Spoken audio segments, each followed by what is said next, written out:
मणिपुर करी तौ येंग लेनोब मणिपुर से टेरोरिस्ट न चथरेब थोंग चाही मरी हेन चथरअबसे हुजिक फोब कुमई येंग लेरिबसे मसिदनी मणिपुर की प्रजा सिंगना हुजिक इहो कया फ्रॉम डिफरेंट सर्कल दगी हुजिक कम्युनिटी मयाम इमा इबेन सिंग मयाम फावरकना चथरिबसे मसी कंडेम तवे अदुना अखोइगी साइड दगी मरोइना भारत सरकार येंग लेरिबा हुजिक तौरिबसे मसी अखोई स्ट्रांगली कंडेम तवे अदुना हुजिक मणिपुर चाही मरी हन चथरिबसे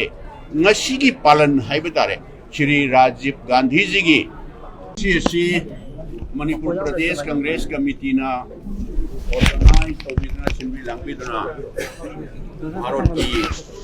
यामना नहा ओइबा यंग डायनामिक ओइबा भारत के प्राइम मिनिस्टर ओइबिरंबा श्री राजीव जी बु यामना तमथीबा मौंगदा टेरोरिस्ट की मिहात अमगा लोइनना हातखिबा दुगुंबा लाइखिदबगी 35 सुबा पालनी मसिगुंबा पालन असिबो anti terrorism हाइदना हाइबदी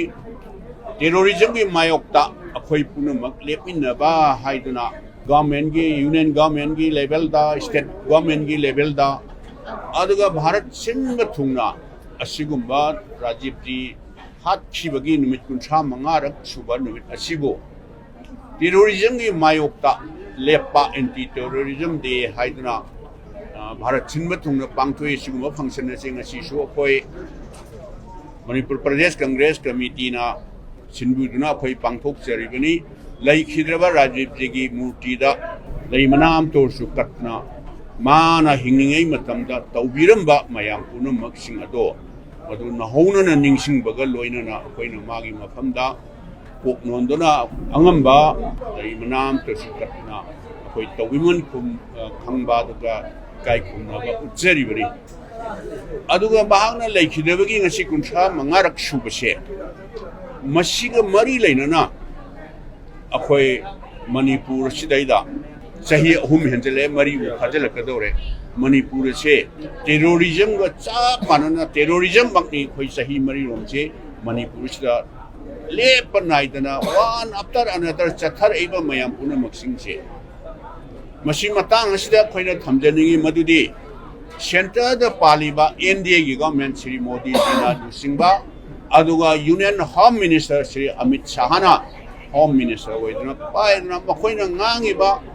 each and every day हाइबे every alternate day हाइबे अखोई टेरोरिज्म हाइबसे मसी अखोई खांग ngमोय जीरो टॉलरेंस नी हाइना इंडिया की मफम दा मे बी जम्मू कश्मीर दे खंगदे और मे बी नेशनलाइट न कनबा मफम सिंग दे खंगदे अमा खंगदे टेरोरिज्म से अखोई मसी अखोई खांग न लेबे यारोय जीरो टॉलरेंस अदुना टेरोरिज्म से मरु फंग मुतकदब नीयना लाउदन लेबा whereas in मणिपुर की कंटेक्स्ट ता येंगुरगदी मणिपुर दे करी तौरिनोबा मोय हौजिक मयाम हेन खंगबिरे मेगी थर्ड गे मी चनी सहुम हेना हातख्रे इनोसेंट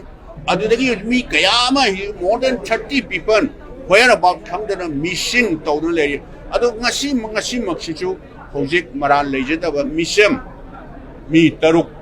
कैप्टिव का थमी है अमद थमी है करिनो मणिपुर से मणिपुर दी टेरोरिज्म से अदुम यारब्रा अदुम थादो ओब्रा on forms of terrorism any community Meitei ओइबा याय नागा ओइबा याय कुकी ओइबा याय टेरोरिज्म की थोंग चथरिबा मयाम मणिपुर से दी अखोइना बराबर हंदन हाइना इकाइबु इकाइरेदा मणिपुर से इंडिया की शरुक अमा नत्रब्रा करिगिनो मदुदा तौहिबा टेरोरिज्म की थौदुदा अखोइ खुदिमंगना कंडेम तौई जम्मू एंड कश्मीर दी ऑपरेशन सिंदूर हाइना मिलिट्री आर्मी क्रैक डाउन तौदा इवन थंगनबा योन करोनबा कंट्री दबावा टेरोरिज्म की मोइगी लोटफम शेल्टर मफम दुबोबा थुगाइना तौई अदो मणिपुर दी करी दौ येंग लेनोबा मणिपुर से टेरोरिस्ट न चथरेबा थोंग चाही मरी हेन चथर अबसे हुजिक फोबा कुमई येंग लेरिबसे मसिदनी मणिपुर की प्रजा सिंगना हुजिक इहो कया फ्रॉम डिफरेंट सर्कल दगी हुजिक कम्युनिटी मयाम इमा इबेन सिंग मयाम फावरकना चथरिबसे मसी कंडेम तवे अदुना अखोइगी साइड दगी मरोइना भारत सरकार येंग लेरिबा हुजिक तौरिबसे मसी अखोई स्ट्रांगली कंडेम तवे अदुना हुजिक मणिपुर चाही मरी हन चथर इबसे ngasi की पालन हाइबे तारे श्री राजीव गांधी जी की कुंठा मंगार सुबा लेखिदबगी नुबि टेररिज्म ना तौरगा हाथखिबा एंटी टेररिज्म डे से मसीगदी यामना रिलेबल ओइरे हाइदना कोई वाफम प्रति थमदे